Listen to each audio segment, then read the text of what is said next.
sekandi mumulabanga kataala naye gwo gusajja ne banango oba sekandi afaddi mbwero olwaleero twebaza sekandi olwaleero awaddeyo ettaka bazimbeko poliisi ne kooti ne pulizoni era olwaleero abikwasiza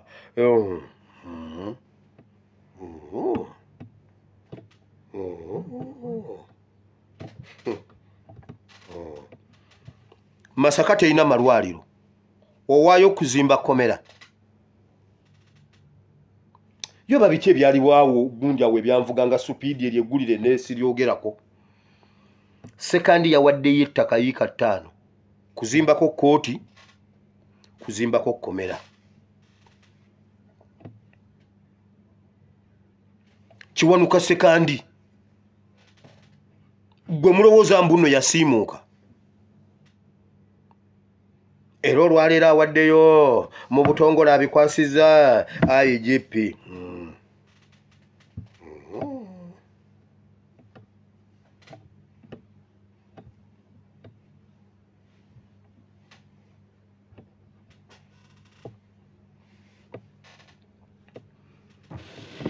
bazimbeke komera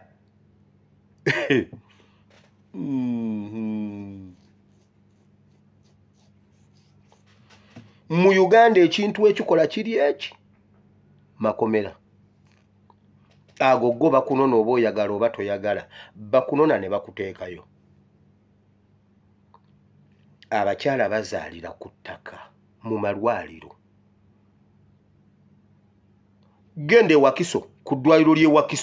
Wakiso wano Wakiso genda ku Health Center y'e Wakiso Wakiso mu tawuni okuliraana ekigundi Wakiso wali mu tawuni wennyini genda olaba abakyala bwe bazaala ng'embizi bazaalira ku bikutiya mu nfuufu ku bibulooka ebiwundo ku ttaka abakyala we bazaalira Wakiso sikugambye genda Kapira Byongo sikugambye genda Kabale nkugambye genda Wakiso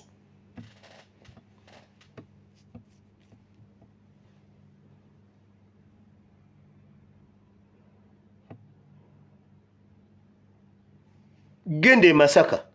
sekandi bwe yanoonyeza ekirabo ekyokuwa bannamasaka yagambye babazimbire ekkomera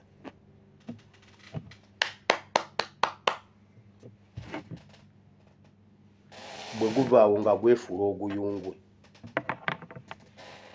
mbu twegayirire General Museveni atuwa abaana baffe kuki twegayirire Museveni atuwa abaana baffe kuki teri kwegayirira Museveni kutuwa abaana nedda Museveni abaana abasibe tusituke tuddemu amagezi agajjako Museveni. Do you think his statements, his remarks were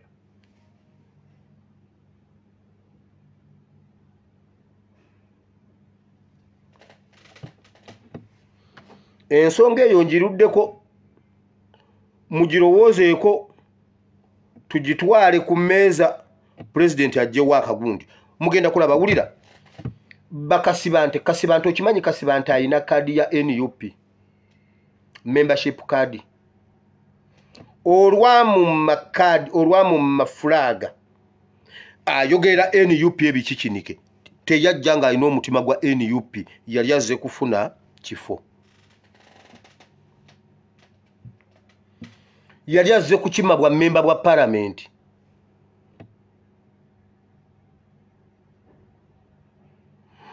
ne kakati tubalabiraawo Mabike yali anonye ki kadi kyokka membership agiyina yali anonye fulaga bwe bagimumma kati atwogerera ebikikinike bwe bagenda tetuliwo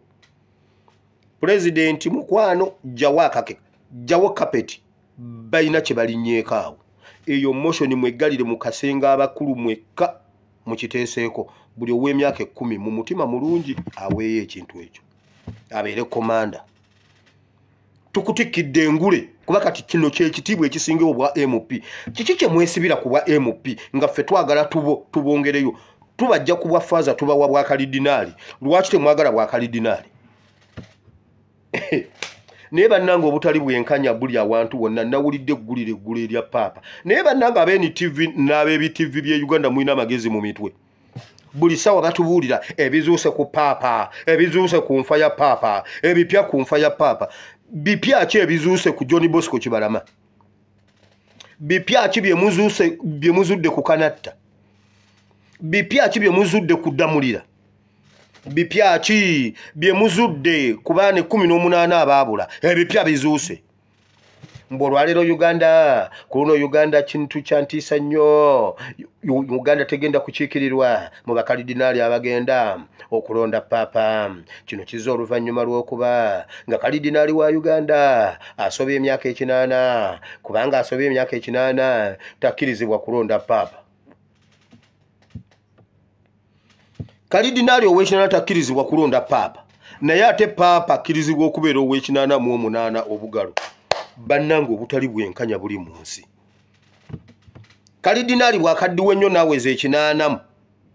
aba takyasobola ebirowoozo bye tebabiyimirirako ku kulonda paapa naye ate paapa asobola okubeera ow'ekinana bannange omulembe gwaffe gwe gugenda otereeza ensi omulembe gwaffe gugenda kutereeza ne Vatican Ukraine yeina kalidinaali wa myaka 34 simanya 38 muto kalidinaali asusize ekinana takkirizibwa kulonda kuba ebirowoozo bye ndowooza tebabyesiga kubanga asobola okulonda paapa naye ate paapa yasobola okubeera ow'ekinana ate ne kalidinaali asobola okubeera kalidinaali mu nsonga z'e Uganda kati kalidinaali atasobola kulonda paapa asobola atya okukola ku nsonga z'eggwanga lye naye bannange ekereziya nammwe nno nawulidde liri eggulire ne ŋŋamba leka nve ku bukatuliki bajja kugamba ngudde eddalu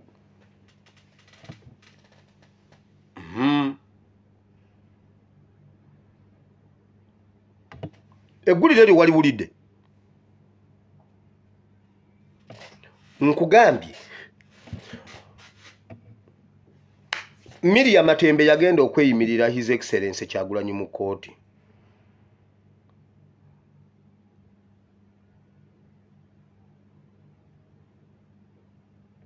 anti bwaweze 8 aveeko bwaweze 8 aveeko bwaweze 8 aveeko wamma wulira Sister Rose wamma nkutumidde wulira Miriam Matembe yagenda okweyimirira President Kyagulanyi Ssentamu ne bagaana ne bagamba asusizza emyaka mingi egyo simanyi emyaka 60 simanyi mbuno 70 tajja kusobola kumuleeta mu kooti ajja kwerabira olunaku olw'okumuleeta mu kooti kuba akuze nnyo yensonga omulamuzi gye yawa mu kooti nti Miriam Matembe takkirizibwa kweyimirira muntu ali ku musango guno kuba Miriam Matembe mukulu nnyo ayiseeko tasobola kuleeta muntu mu kooti naye nga President aliko afuga ebiseera ebyo bali bamuyita Museveni ng'ali mu myaka 12 omulamuzi ng'akkiriza nti Museveni asobola ofuga eggwanga naye Miriam Matembe tasobola kweyimirira muntu kubanga akuze nnyo ayina 65 obugalo